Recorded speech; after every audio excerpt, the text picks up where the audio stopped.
हाँ मीरा मिश्रा गोर लगे छी मिथिला सब गोटा के तिला संक्रांति के बहुत बहुत शुभकामना, बहुत बहुत बधाई। हम एक तिलवा के वीडियो डालने छलहुँ जाहिमे अहाँ सब पूछने छलहुँ जे अगर अहाँ सबके डिटेल में रेसिपी चाही तिलवा बनबे के और लाइ बनबे के तो अहाँ सब कमेंट करब। तो अहाँ सब बहुत रास कमेंट केने छी जे अहाँ एकर रेसिपी डिटेल में बताबियो, तो एहि वीडियो में अहाँ सब बनल रहू।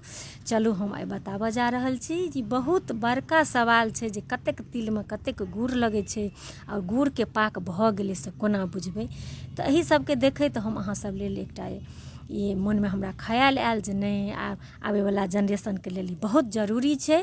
अगर ये अहाँ सबके पता रहत तो बहुत आसानी से अहाँ सब अपन अपन घर में बना सकै छी। तो अहाँ सब देख सकै छियै जे हम 1 किलो तिल के बनाबऽ जा रहल छी और जखन नहीं भेलैया पाक तो देखियो पानि में जे देलियै तो घुलि गेलै, मतलब ओ मिल गेलै पानि में, तो एकर मतलब छै कि नहीं भेलै। तो ओकरा और कनी काल चलेबै और एकरा पाक हेबऽ दै छियै। तखन फेर एक बेर अहाँके देलियै हँ पानि में, जखन पानि में देबै तखन ओ अहाँके ओकरा जे समटबै तो लड्डू जकाँ बनि जेतै।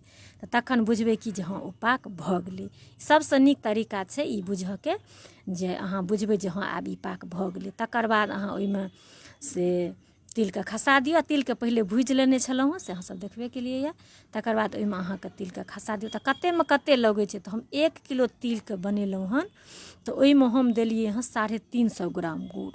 ओना अगर अहाँके बहुत मीठ पसन्द अछि तो अहाँ 400 ग्राम दऽ सकै छियै, लेकिन हम जे बनबै छी ओ बहुत खास्ता जकाँ होइ छै। अगर बेसी गुड़ देबै ने तो कनि टाइट सेहो भऽ जाइ छै।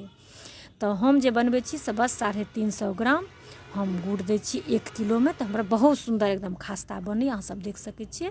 ओ अपन स्वादके अनुसार कनि 19-20 अहाँ सब कऽ सकै छी।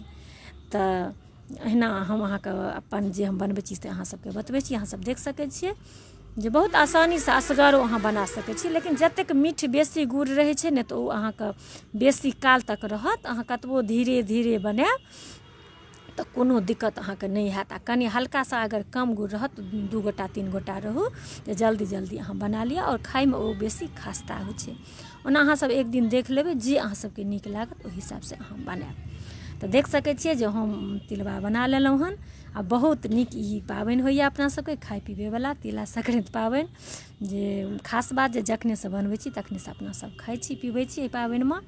और एहिमे नवविवाहिता सेहो साँझ पाबनि पूजै छथि, ब्राह्मण भोजन दान दक्षिणा बहुत तरहके विधि विधान अछि एहि पाबनिके। तऽ अहाँ सब देख सकै छियै जे हम देखियौ लाइ बनबै छी। तऽ लाइ बनबैके लेल हम लगभग वएह हल्का सा कनिक अंतर होइ छै। लाइ बनबैके लेल 1 किलो मुरहीमे अहाँके से 400 ग्राम गुड़ लगै छै, तो ओ बहुत सुन्दर होइ छै। तो अहाँके लोहिया जतेकटा यऽ ओहि हिसाबसँ अहाँ अगर अहाँके छोट लोहिया अछि तो अहाँ आधा किलो दियौ मुरही और 200 ग्राम दियौ गुड़।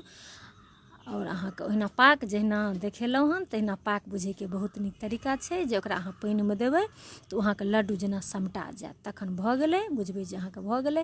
आ मुरहीके एकटा इहो छै कि अहाँ बिना जोखनैहो गुड़ अगर दै छियै तो धीरे धीरे मुरहीके तऽ क्वांटिटी लोक बहुत रहै छै ने, जतेक ओहिमे बुझायल कि भऽ गेलै दैत रहियौ। इहो एकटा बहुत नीक तरीका रहै छै। तिलमे तऽ से नहीं होइ छै, मानि के चलू जे हाँ 1 किलो अछि कि 2 किलो अछि तो ओहि हिसाबसँ लोक दै छथिन। तो कम बेसी भेल तो ओकर कनि एक्यूरेट रहैके बहुत जरूरी रहै छै। और मुरहीमे तऽ अहाँ मिलेने जेबै और अहाँ देखबै कि अहाँ कतेक मीठ अहाँ राखऽ चाहै छियै और भऽ गेलै एकटा अन्दाजो देखलोसँ पता चलि जाइ छै। लेकिन 1 किलो मुरहीमे 400 ग्राम गुड़ दऽ कऽ बहुत सुन्दर लाइ बनै छै। ओ अहाँके नहीं बेसी मीठ हैत नहीं कम मीठ हैत, मतलब बहुत हम अहिना बनबै छी। तऽ अहाँ सबके हम डिटेल बता देलहुँ। हमरा आइ तक ई सटीक जानकारी नहीं भेटल छल। हम जे कतहु सुनबो करै छलियै यऽ तऽ नहीं लोक सही नहीं बतबै छलखिन हँ, या अपन नहीं लोकके ओतेकमे नीक लागैत हेतनि, अपन अपन स्वादके बात होइ छै, ओहि लेल नहीं कोनो बात छै। तखन ओकरा अहाँके बना कऽ देखै छियै मुरहीमे लोक घसेने जाइ छथिन। आ बस अगिला घानी जाबत हैत ताबत एकरा अपन डिब्बामे रखने जाउ और रखने जाउ। तऽ अहिना होइ छै, बहुत सुन्दर अहाँके ई बनि जायत। एहिमे असगरो अहाँ बनेबै तऽ बनि जायत, अगर दोसरो गोटा अहाँके